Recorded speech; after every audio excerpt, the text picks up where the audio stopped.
Hello everyone. इस video में हम जेंगो के प्रोजेक्ट स्ट्रक्चर के बारे में डिस्कस करेंगे और साथ ही जानेंगे कि एक जेंगो प्रोजेक्ट में हर फाइल और फोल्डर का क्या काम होता है। जब भी हम जेंगो की स्टार्ट प्रोजेक्ट कमांड को रन करते हैं तो वो ऑटोमेटिकली कुछ फाइल्स को क्रिएट कर देता है, जिनमें से सबसे पहले होती है manage.py। manage.py जो है वो जेंगो की कमांड लाइन यूटिलिटी है। कमांड लाइन यूटिलिटी का मतलब है कि इस फाइल का यूज हम जेंगो के डिफरेंट कमांड्स को रन कराने के लिए करते हैं, जैसे कि start project, start app, run server, make migration या फिर माइग्रेट, और ऐसे ही काफी कमांड्स होते हैं जिनको कि रन कराने के लिए हम इस manage.py फाइल का यूज करते हैं। अगर आप एक बिगिनर हैं और जेंगो के बारे में ज्यादा नहीं जानते हैं तो मैं आपको इस फाइल को टच ना करने की सलाह दूंगा। जो भी करना है इस फाइल के अंदर कुछ भी एडिट ना करें, ये जैसी है वैसे ही रहने दें। उसके बाद ये db.sqlite3 फाइल होती है, जो कि जैसे ही हम अपने प्रोजेक्ट को फर्स्ट टाइम रन कराते हैं ये भी ऑटोमेटिकली क्रिएट हो जाती है।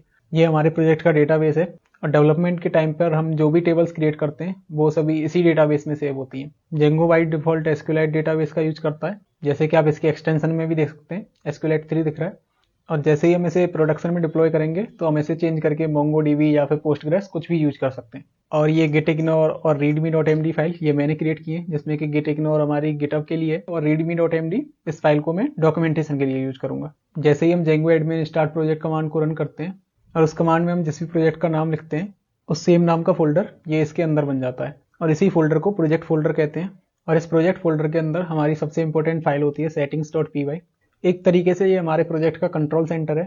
ये फाइल हमारे प्रोजेक्ट की सारी कॉन्फ़िगरेशन और सेटिंग्स को कंटेन करती है, जैसे कि हमारे प्रोजेक्ट के अंदर इंस्टॉल्ड एप्स हों या फिर प्रोजेक्ट की मिडलवेयर कॉन्फ़िगरेशन। इस प्रोजेक्ट के अंदर किसी छोटी सी टेम्पलेट को रजिस्टर करने से लेकर किसी भी कॉम्प्लेक्स डेटाबेस के कनेक्शन को हैंडल करने तक सारा कोड इस settings.py फाइल के अंदर ही होता है। और स्टैटिक फाइल और मीडिया फाइल्स का लॉजिक भी इसी settings.py फाइल के अंदर ही होता है। इस फाइल में ऐसी काफ़ी चीज़ें होंगी जो स्टार्टिंग में आपको समझ में नहीं आएंगी, लेकिन जैसे जैसे हम इस प्रोजेक्ट में आगे बढ़ते जाएंगे मैं इन सारी सेटिंग्स को आपको डिटेल में एक्सप्लेन करता जाऊंगा कि कौन सी सेटिंग क्या होती है और उसे कैसे ऐड किया जाता है। अगली फाइल होती है urls.py। इस फाइल के तो नाम से ही आपको पता चल गया होगा कि इस फाइल का क्या काम है। हमारे प्रोजेक्ट के जितने भी एंड पॉइंट्स होते हैं उन सभी को हम इस फाइल में ऐड करते हैं। अगर आपको नहीं पता एंड पॉइंट क्या होता है तो जो भी हम इस सर्च बार के अंदर जो टाइप करते हैं उस पूरे को हम बोलते हैं URL। और URL का जो स्टार्टिंग वाला पार्ट होता है उसे बोलते हैं हम होस्ट या फिर डोमेन, और इस स्लैश के बाद जो होता है उसे बोलते हैं हम एंड पॉइंट। जैसे कि आपने देखा होगा facebook.com, तो facebook.com जो होता है वो उसका डोमेन होता है और स्लैश के बाद जो भी हमें लॉगिन हो, होम पेज हो या फिर जो भी हो उन सभी को हम एंड पॉइंट्स कहते हैं। फिर आती है wsgi.py फाइल। wsgi का मतलब होता है वेब सर्वर गेटवे इंटरफेस। जब भी हम इस प्रोजेक्ट को रन कराने के लिए रन सर्वर कमांड का यूज करते हैं तो उस वेब सर्वर को रन कराने के लिए इसी wsgi फाइल का यूज होता है और इसी wsgi फाइल का यूज हम अपने प्रोजेक्ट को डिप्लॉय करते टाइम करते हैं। और इस फाइल के लिए भी मैं आपको सजेस्ट करूंगा कि डेवलपमेंट के टाइम इस फाइल के साथ कोई भी छेड़छाड़ नहीं करनी है। wsgi के बाद आती है asgi फाइल। asgi की फुल फॉर्म होती है असिंक्रोनस सर्वर गेटवे इंटरफेस। एक तरीके से ये wsgi का ही नेक्स्ट वर्जन है और इस फाइल का यूज तब किया जाता है जब हमारा प्रोजेक्ट असिंक्रोनस हो। अगर आपको असिंक्रोनस और wsgi का मतलब नहीं पता है तो मैं आपको शॉर्ट में बता देता हूँ। जब भी हमारा डेटा स्टैटिक होता है, मतलब कि जब भी हम रिफ्रेश बटन पर क्लिक करेंगे हमारा डेटा तभी लोड होगा, तो हमें wsgi फाइल का यूज करना होता है। और मान लीजिए कि हमारा डेटा जो है वो रियल टाइम है। व्हाट्सएप में आपने देखा होगा कि जैसे ही कोई हमें मैसेज सेंड करता है तो वो हमें तुरंत दिख जाता है। उस नए मैसेज को देखने के लिए हमें किसी भी रिफ्रेश बटन पर क्लिक नहीं करना पड़ता है और ना ही ऐप को रीओपन करने की जरूरत पड़ती है। तो ऐसे ही रियल टाइम कनेक्शन को असिंक्रोनस बोला जाता है। और इस फोल्डर के अंदर ये init.py फाइल और होती है। इस फाइल के अंदर कुछ भी नहीं होता, ये पूरी फाइल खाली होती है।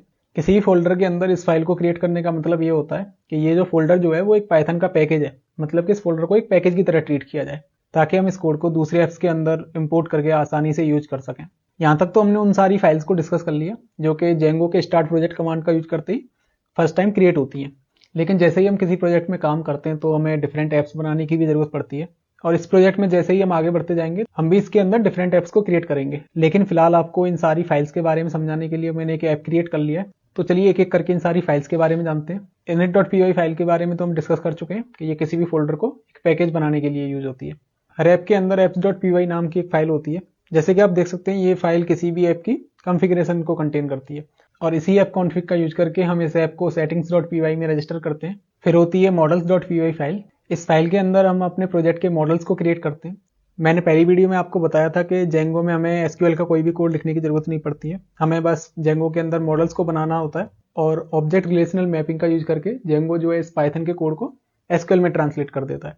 जेंगो के मॉडल्स को आप बेसिकली एक डेटाबेस की टेबल्स की तरह समझ सकते हैं जिसमें कि मॉडल्स के अंदर हम टेबल्स का स्कीमा डिफाइन करते हैं। फिर होती है ये admins.py फाइल, जिसका यूज करके हमने जो भी मॉडल्स बनाए होते हैं उन्हें हम जेंगो के एडमिन पेज पर रजिस्टर कर सकते हैं, और साथ ही हम ये भी कंट्रोल कर सकते हैं कि वो उस पेज पे कैसे दिखेंगे, कौन कौन से फील्ड होंगे, उनका नाम क्या होगा। उन सारी चीजों का कोड भी हम इस admin.py फाइल के अंदर ही करते हैं। और हर ऐप के अंदर उसकी खुद की एक urls.py फाइल भी होती है, और किसी भी ऐप के जितने भी एंड पॉइंट्स होते हैं तो उन सारे एंड पॉइंट्स को हम इसी urls.py फाइल के अंदर ऐड करते हैं, और फिर हम इस URL फाइल को इस वाली URL फाइल के अंदर रजिस्टर कर देते हैं। और फिर होती है views.py फाइल, जो कि एक बहुत ही इंपॉर्टेंट फाइल होती है। URLs के अंदर हम एंड पॉइंट्स तो डिफाइन कर देते हैं, लेकिन कौन से लिंक पे क्लिक करने पर हमें क्या दिखेगा वो सारा लॉजिक हमारे views.py फाइल के अंदर होता है। तो मोस्टली हमारा जो भी कोड होता है वो इस views.py फाइल के अंदर ही होता है। और आने वाली वीडियोज में हम देखेंगे कि कैसे हम फंक्शंस या फिर क्लासेज का यूज करके किसी भी पेज को डिस्प्ले कराने का लॉजिक लिखते हैं। test.py नाम की एक और फाइल होती है।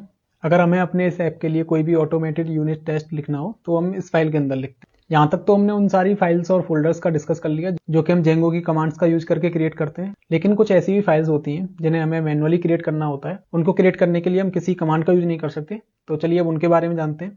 और जिन फोल्डर्स को हम मैनुअली क्रिएट करते हैं वो होते हैं ये मीडिया, स्टैटिक और टेम्पलेट्स फोल्डर। तो चलिए एक एक करके अब इनके बारे में जानते हैं। मीडिया नाम का ये फोल्डर जो होता है, जो कि हमारे इस प्रोजेक्ट में क्रिएट होती है। जैसे एग्जांपल के लिए मान लीजिए अगर आप कोई स्टूडेंट रजिस्टर करना चाहते हैं तो स्टूडेंट का डेटा तो इस डेटाबेस में स्टोर हो जाएगा, लेकिन उसकी मान लीजिए जो प्रोफाइल पिक्चर जो है वो कहाँ पे स्टोर होगी, तो उस प्रोफाइल पिक्चर को स्टोर हम अपने इस मीडिया नाम के फोल्डर में कराते हैं। प्रोफाइल पिक्चर हो या फिर मान लीजिए कोई PDF वगैरह है, कोई डॉक्यूमेंट्स हैं, वो सारी चीजें इसी मीडिया फोल्डर के अंदर स्टोर होंगी। फिर होता है ये स्टैटिक फोल्डर। स्टैटिक फोल्डर के अंदर हम अपनी सारी स्टैटिक फाइल्स को स्टोर करते हैं, जैसे कि CSS, जावास्क्रिप्ट या फिर कोई स्टैटिक इमेज। स्टैटिक इमेज जाने कि आपकी साइट का लोगो हो या फिर कोई ऐसी हार्ड कोडेड इमेज जो साइट पे कभी चेंज नहीं होने वाली है। उसके बाद आता है टेम्पलेट्स फोल्डर। हमारे प्रोजेक्ट की HTML की जितनी भी फाइल होती है, जाने कि हमारी साइट के सारे HTML पेज, उन सभी का कोड इस टेम्पलेट फोल्डर के अंदर होता है। इन तीनों फोल्डर की लोकेशन के लिए डिफरेंट लोग जो है वो डिफरेंट लोकेशंस को प्रेफर करते हैं। जैसे कि कुछ लोग किसी ऐप से रिलेटेड टेम्पलेट्स को उसी ऐप के अंदर रखते हैं, लेकिन मेरे अकॉर्डिंग किसी भी बिगिनर के लिए जेंगो का ये बेस्ट प्रोजेक्ट स्ट्रक्चर है। तो अगर आप एक बिगिनर हैं, आपको भी ये सेम स्ट्रक्चर फॉलो करना है जैसा कि मैंने अभी आपको दिखाया है। और इसी के साथ हमने जेंगो के बेसिक प्रोजेक्ट स्ट्रक्चर के बारे में जान लिया है, जिसमें कि हमने manage.py फाइल से लेकर टेम्पलेट्स के फोल्डर तक हर फाइल का क्या क्या काम होता है उस सब के बारे में जाना। आई होप कि ये वीडियो आपको पसंद आई होगी। अगर वीडियो अच्छी लगी हो तो वीडियो को लाइक, कमेंट एंड शेयर जरूर करें। वीडियो के किसी भी पार्ट में अगर आपको कोई भी डाउट हो तो आप कमेंट करके पूछ सकते हैं, वहां पर मैं आपको एक्सप्लेन कर दूंगा। और चैनल को सब्सक्राइब करके बेल आइकन जरूर प्रेस कर दें, ताकि जैसे ही मैं इसका अगला पार्ट अपलोड करूं आपको उसकी नोटिफिकेशन मिल जाए।